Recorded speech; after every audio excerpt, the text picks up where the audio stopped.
నమస్తే AK news కు స్వాగతం. మంథని మున్సిపల్ పరిధిలోని 7వ వార్డుకు చెందిన దాదాపు 200 మంది విశ్వబ్రాహ్మణ సంఘం సభ్యులు, కుల సోదర సోదరిమణులు, రాష్ట్ర మంత్రివర్యులు, మన జననేత ఐటీ పరిశ్రమల శాసనసభ వ్యవహారాల శాఖ మంత్రివర్యులు శ్రీ దుద్దిళ్ల శ్రీధర్ బాబు గారి సమక్షంలో ఈరోజు కాంగ్రెస్ పార్టీలో చేరారు. 7వ వార్డు విశ్వబ్రాహ్మణ వీధిలో ఏర్పాటు చేసిన సభలో వారందరికీ మంత్రివర్యులు చేతుల మీదుగా కాంగ్రెస్ పార్టీ కండువ కప్పి పార్టీలోకి స్వయంగా ఆహ్వానించారు.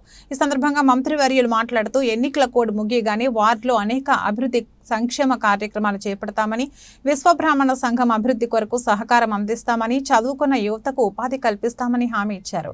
ఈ కార్యక్రమానికి 7వ వార్డు కాంగ్రెస్ పార్టీ సీనియర్ నాయకులు ఇనుముల సతీష్ అధ్యక్షత వహించగా, మంథని మున్సిపల్ చైర్మన్ శ్రీమతి పెండ్రి రమాన్ సురేష్ రెడ్డి గారు, వైస్ చైర్మన్ శ్రీపతి బానయ్య, ప్రచార committee convener Vadnala Srinivas, MPP కొండ శంకర్, సింగిల్ విండో చైర్మన్ కొత్త శ్రీనివాస్, కౌన్సిలర్లు వికే రవి, చొప్పకట్ల హనుమంతు, కుర్ర లింగయ్య, గుండా విజయలక్ష్మి, పాపారావు, కొట్టె పద్మ, రమేష్, నక్క నాగేంద్ర, శంకర్, కాంగ్రెస్ పార్టీ నాయకులు శ్రీరామ్ భట్ల సంతోష్ని, మూల సరోజన, అజీం ఖాన్, ముస్కుల సురేందర్ రెడ్డి, బండారి ప్రసాద్, 7వ వార్డు కాంగ్రెస్ పార్టీ నాయకులు మార్పాక నిహారిక, మంథని సురేష్, అంకుష్, అక్బర్, ఐటిపాముల సదానందం తదితరులు పాల్గొన్నారు.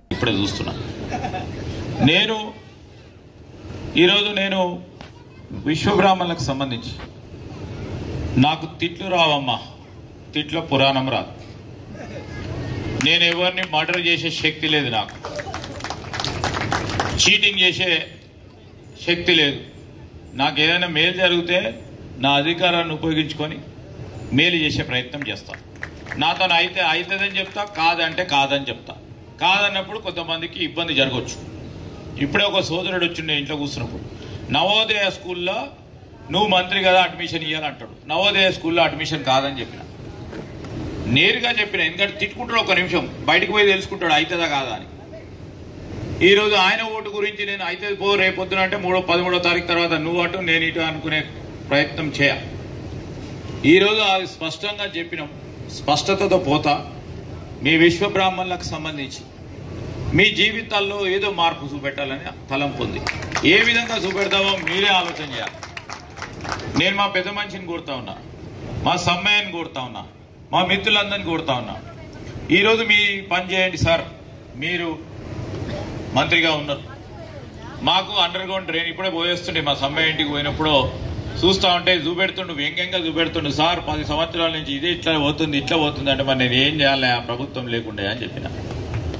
దానికి 6వ తారీఖు తర్వాత మీ వాడకు సంబంధించిన ఒక ఇద్దరిని మొత్తం ఒక టౌన్ కమిటీ అని వేస్తాం. కౌన్సిలర్తో పాటు ఈరోజు పెద్ద మనుషులనే, అనుభవం ఉన్న వ్యక్తులను, దీర్ఘంగా 10 మంది గురించి ఆలోచన చేసే వ్యక్తులు, వారిని ప్రతి వార్డులో ఇచ్చి ఇద్దరిని టౌన్ కమిటీలో పెడతాం.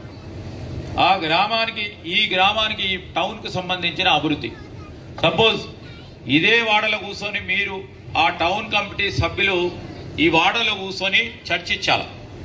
మనకు కావాల్సింది ఏంది, మనం చేయాల్సింది ఏంది, మనం ఎమ్మెల్యే గారికి మంత్రి గారికి చెప్పాల్సింది ఏంది అని మీరు ఏకాభిప్రాయానికి వస్తే నాకు ఈజీగా ఉంటుంది. లేకుంటే మా సీను చెప్పిందే చేయాలి, మా సమయ చెప్పిందే చేయాలి, మా సతీష్ చెప్పిందే చేయాలంటే కొంతమందికి ఇష్టమవుతుంది, కొంతమందికి ఇష్టం కాదు. సరే, వాళ్ళైతే ఉంటారు కాంగ్రెస్ పార్టీకి సంబంధించిన సీనియర్ నాయకులు కనుక. ఈరోజు మన గుడి ఉంది, గుడికి సంబంధించి నిధులు ఇచ్చినాం. 8 లక్షలు ఎంత ఇచ్చినాం శేషి? 5 లక్షలు ఇచ్చినాం. ఇచ్చినప్పుడు దానికి సరిపోతుందా లేవా, ఈ విధంగా డిజైన్ చేస్తున్నాం. బ్యూటిఫుల్ గా కనబడాలి. అయ్యప్ప స్వాములు ఇక్కడ ఎక్కువ మంది ఉంటారు, హనుమాన్ భక్తులు ఎక్కువ మంది ఉంటారు, వారికి కావాల్సిన ఇంకా వసతులు ఏంది మీరు కూర్చొని డిసైడ్ చేసి నాకు చిట్టి పైన రాస్తే ఇవాళ కాకుండా ఎక్కడో ఉన్నప్పుడు గుర్తొచ్చి మనం చేసే ప్రయత్నం చేయొచ్చు. మీరు చెప్పలేదనుకో, నేను చేయలేదనుకో, మళ్ళీ 5 సంవత్సరాల తర్వాత శ్రీధర్ బాబు నేను నాకు ఓటేయాలంటే నువ్వు చేసినావు అంటావు, నేను చేయలేదంట. మీ పరంగానే మీరు ఆలోచన చేసి ఈ విధంగా చేయాలని చెప్పండి. బాధ్యతగా చేసే కార్యక్రమం చేస్తా, ఖచ్చితంగా చేసి తీరుతా. మీ మనసులో మీ జీవితాల్లో మార్పు తీసుకొచ్చే కార్యక్రమం చేస్తా.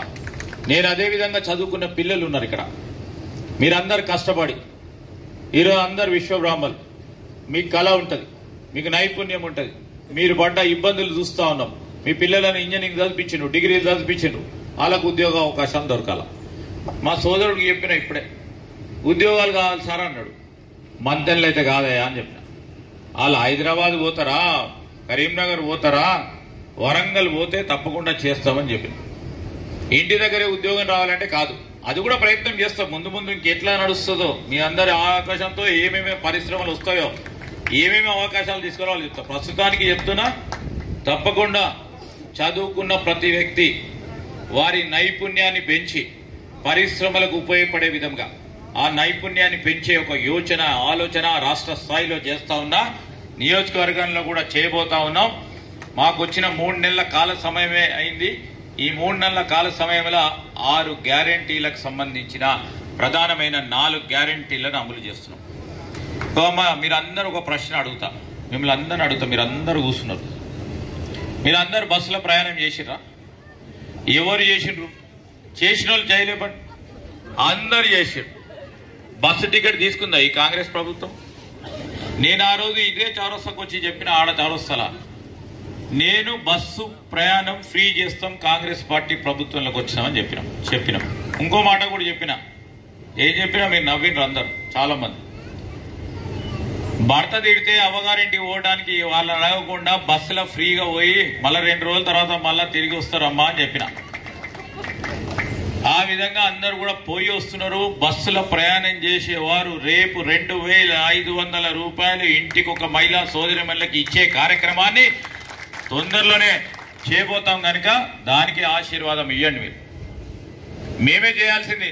ఇప్పుడు మా సీఎం చెప్పినట్టు 4.5 సంవత్సరాలు కాంగ్రెస్ పార్టీ ప్రభుత్వం ఉంటుంది. మీరు ఎవరికైనా ఓటేసినా వృధానంగా పోతుంది, అది ఎటు కాకుండా పోతుంది. నా మనసులో మీరు అందరూ ఉన్నారు కనుక మీ మనసులో మేము ఉండాలి. మేము ఆ ప్రయత్నంలోనే ముందుకు పోతాం. దయచేసి మీరు అందరూ ఆలోచన చేయాలి. మా విశ్వబ్రాహ్మణులకు సంబంధించి ఎంతమంది 200 యూనిట్ల పై బిల్లులు కట్టినరా? ఎవరన్నా కరెంటు బిల్లులు కట్టలే. అది కూడా కరెంటు బిల్లులు కడతలేరు. కడతలేరు. కరెంటు బిల్లులు లేదు. బస్సులో ఫ్రీ ప్రయాణం. మీ అందరికీ సిలిండర్లు ఉన్నాయా? 500 రూపాయలకే సిలిండర్. మీరు కట్టిన 500 పై కట్టిన అంతా కూడా మీ బ్యాంక్ అకౌంట్ లో గ్యాస్ ఏజెన్సీస్కి మేము ప్రభుత్వ పరంగా కడుతున్నాం. అది మీ అకౌంట్లోకి వస్తుంది. ఎక్కడికైతే అకౌంట్ అనుసంధానం కాలేదమ్మా, అనుసంధానం చేస్తామా ఆ పైసలు కూడా మీకు వస్తాయి. ఎక్కడ కూడా ఇష్యూ లేదు. 3వ అంశం. 4వది ఆరోగ్యశ్రీ పథకం కింద కార్పొరేట్ హాస్పిటల్లో 10 లక్షల రూపాయల సహకారాన్ని అందించే కార్యక్రమంతో పాటు ఈరోజు మళ్ళా ఇందిరమ్మ ఇల్లు ఇచ్చే కార్యక్రమం చేయబోతున్నాం. దయచేసి మీరు ఈ ప్రధానమైన అంశాలను అమలులోకి తీసుకొచ్చినాం. సరే, మీరు ఇల్లు ఉన్నాయి, దీన్ని రోడ్డు వెడల్పు చేయాలంటే మళ్ళీ మా వాళ్ళు చేసినట్టు రోడ్డు వెడల్పు చేయమంటారా వద్దంటారా? ఈ రోడ్డు వెడల్పు మీరందరూ ఆలోచన చేసి చెప్పాలి. మళ్ళీ రేపు నన్ను